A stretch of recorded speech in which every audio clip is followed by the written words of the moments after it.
Hey Irish, I'm Avery White here with Shannon Lipscomb and an update regarding the 2024 presidential election. Yesterday evening, after the presidential debate, Vice President Harris was officially endorsed by global music and pop culture phenomenon Taylor Swift. In her Instagram post on September 10th, Swift stated, "I'm voting for Kamala Harris because she fights for the rights and causes I believe need a warrior to champion them. I think she is a steady-handed, gifted leader, and I believe we can accomplish so much more in this country if we are led by calm and not chaos." Swift also confirmed her support for vice presidential candidate Tim Walz and his work standing up for LGBTQ+ rights, in vitro fertilization, and reproductive rights. She noted how AI images circulated online of her endorsing Donald Trump. This led her to be transparent about her plans to vote, as she wanted to debunk the reports, saying, "The simplest way to combat misinformation is with the truth."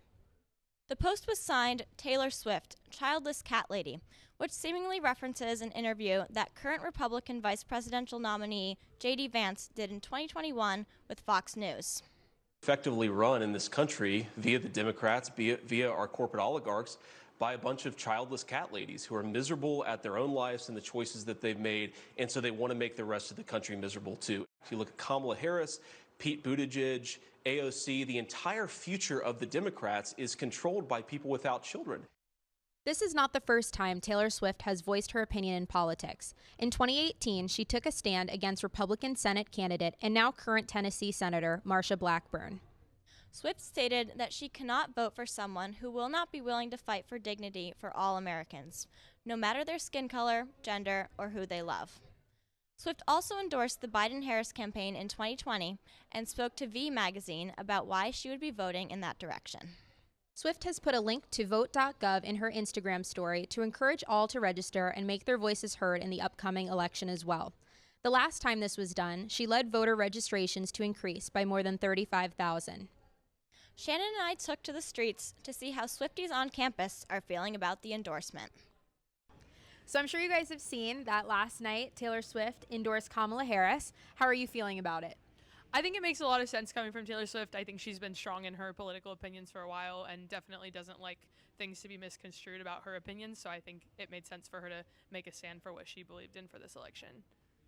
Yeah, and completely on that note, I think she wanted to dispel some of the things that have been said about her that are false. I think she has a big public influence. So if politics are something that means a lot to her, I respect that she showed her opinion. How are you guys feeling about the endorsement?